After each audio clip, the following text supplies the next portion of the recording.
Assalamualaikum warahmatullahi wabarakatuh. Apa khabar murid-murid Mumtaz Bintang 6? Semoga semuanya berada dalam lindungan Allah Subhanahu Wa Taala.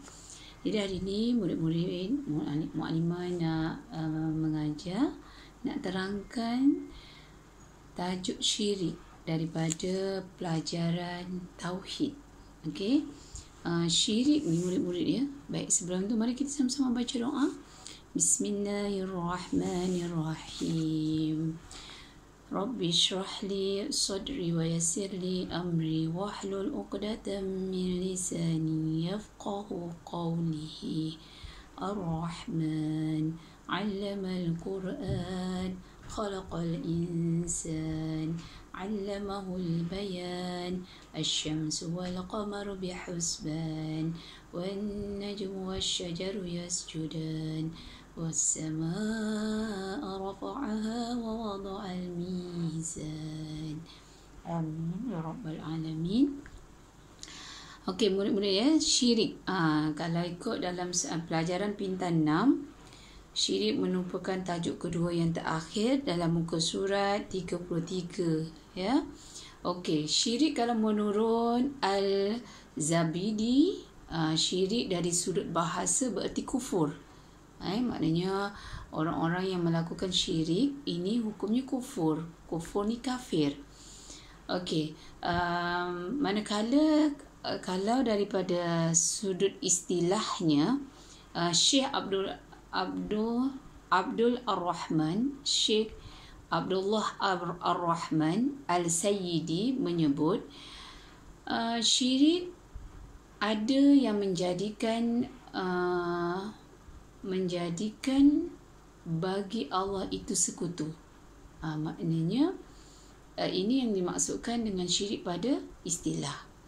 Okey, kalau rujuk pada buku Bintang 6, buku teks Bintang 6 dalam buku Tauhid, syirik ialah meyakini adanya Tuhan selain Allah atau meyakini adanya sesuatu kuasa lain yang menyaingi Allah. Okey. Jadi syirik ni, dosa syirik ni murid-murid syirik adalah dosa besar. Yang paling besar, oleh itu ianya diletakkan sebagai dosa besar yang pertama daripada 76 jenis dosa besar yang dihimpunkan oleh Imam Al-Zahabi. Okey, dalam buku yang ditulis oleh Imam Al-Zahabi ni, syirik ini merupakan dosa besar yang kedudukannya atas sekali daripada 76 jenis dosa-dosa besar. Manakala Rasulullah SAW juga ada bersabda, akbarul kabair al-isyrak billah, yang maksudnya dosa besar yang paling besar adalah menyekutukan Allah Subhanahu Wa Taala. Ini diriwayatkan oleh Imam Al-Bukhari. Jadi murid-murid yang dirahmati Allah Subhanahu Wa Taala, syirik ni adalah satu perkara yang kita semua kena elakkan, kena jauhkan. Dalam masa yang sama kita kena tahu, kena faham apa yang dimaksudkan dengan syirik, supaya kita sama-sama dapat menjauhkan diri kita daripada melakukan perbuatan yang menghampir kepada syirik. Okey murid-murid yang dirahmati Allah Subhanahu Wa Taala, tadi macam Mak Limah cakap kan, boleh rujuk dalam buku teks muka surat 33, yang mana maksud syirik itu ialah meyakini ada Tuhan selain pada Allah. Jadi sesiapa sahaja orang Islam yang dia yakin ada Tuhan selain daripada Allah ataupun ada kuasa lain yang menyaingi kuasa Allah, itu dihukumkan syirik. Syirik ni murid-murid dia terbagi kepada 3. Hari ini kita nak belajar syirik melalui contoh syirik melalui niat. Contoh syirik melalui niat ni murid-murid, apa yang dimaksudkan? Sebelum itu kita kena faham dulu apa yang dimaksudkan dengan syirik melalui niat. Syirik melalui niat ialah meyakini dalam hati sesuatu yang boleh menyekutukan Allah Subhanahu Wa Taala. Maknanya kita yakin dalam hati. Hati kita berkata apa? Contohnya, contoh seperti kita kata ada Tuhan selain daripada Allah. Bila kita kata ada Tuhan selain daripada Allah, itu adalah syirik melalui niat. Wa na'udzubillah. Kita kena fahamkan betul-betul di sini untuk contoh syirik ni dia ada tiga perkara yang kita kena faham. Yang pertama, dia syirik melalui niat. Yang kedua, syirik melalui perbuatan. Yang ketiga, syirik melalui percakapan. Okey. Kalau daripada tiga contoh ni, syirik yang kita sangat takut ialah melalui niat. Sebab kadang-kadang mulut kita tak cakap, tangan kita tak buat, tapi hati kita, gerakkan hati kita. Macam kita kata, ada Tuhan selain daripada Allah. Atau kita kata apa? Allah, kita yakin Allah mempunyai anak. Kan? Sebab kadang-kadang kita ni, bila kita Allahumma salli ala Muhammad, bila kita tahu kisah Nabi Isa alaihissalam yang dilahirkan oleh Maryam tanpa ayah. Kan, kalau kita fikir kan, semua orang dekat dunia ni dilahirkan ada ayah, tapi Nabi Isa tak ada ayah. Dan boleh beranggapan bahawa Allah itu ayah kepada Nabi Isa. Itu adalah salah. Dan itu adalah satu perbuatan, satu perkara yang menghampiri syirik dan boleh pergi ke arah syirik tu. Syirik melalui niat tu tadi. Jadi macamlah kita semua, murid-murid semua dah belajar kan, bahawa sifat wajib bagi Allah tu ada 20. Kan, sifat yang wajib bagi Allah tu ada 20, dan di situ ada dikata perkataan wujud tu maknanya Allah itu ada. Okey, kita wajib percaya Allah itu ada. Kemudian selain daripada itu, nak kita lebih faham supaya kita tidak ada kita tidak ada rasa gerakan hati kita ini nak mengatakan bahawa Allah itu ada anak. Kita cuba semak semula dekat sifat wajib bagi Allah yang wahdaniyah. Wahdaniyah dia kata Allah itu yakni tunggal.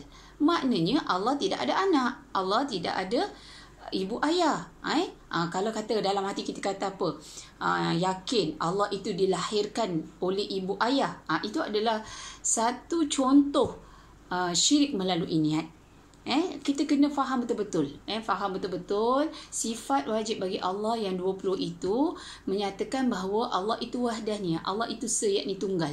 Bila dah sebut Allah itu yakni tunggal, maknanya Allah tidak memerlukan ibu ayah dan Allah juga tidak beranak. Jadi kat situ yang dapat menyelamatkan hati kita ini daripada melakukan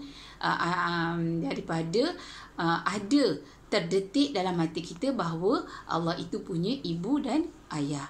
Jadi murid-murid yang dirahmati Allah Subhanahu Wa Taala, sama-sama kita fahamkan betul-betul. Sebab itu murid-murid telah diajar sifat wajib bagi Allah ada 20, sifat mustahil bagi Allah ada 20, dan sifat harus bagi Allah ada 1, iaitu mengadakan dan mentiadakan. Jadi Allah berkuasa mengadakan dan mentiadakan. Jadi bila kita faham kesemua sifat Allah, sifat wajib bagi Allah, sifat mustahil bagi Allah, sifat harus bagi Allah, kita lebih kenal Allah, dan insya-Allah kita dapat menyelamatkan hati kita ini daripada melakukan syirik melalui niat tadi. Maknanya kalau tengok dalam muka surat 34 tu ada contoh meyakini ada Tuhan selain Allah. Bila kita dah kata Allah tu wujud, Allah tu ada, maknanya kita yakin bahawa Allah itu ada. Lepas tu wahdaniyah, Allah itu yakni tunggal. Maknanya tak ada Tuhan lain dah. Kita percaya kat situ betul-betul dengan penuh keyakinan. Kemudian kita dapat menyelamatkan hati kita ini daripada mengatakan bahawa Allah itu ada anak, kan?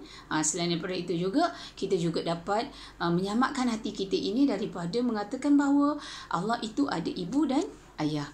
Okey murid-murid, untuk hari ini Muklimah nak jelaskan itu tadi. Yang pertama Muklimah nak jelaskan apa yang dimaksudkan syirik.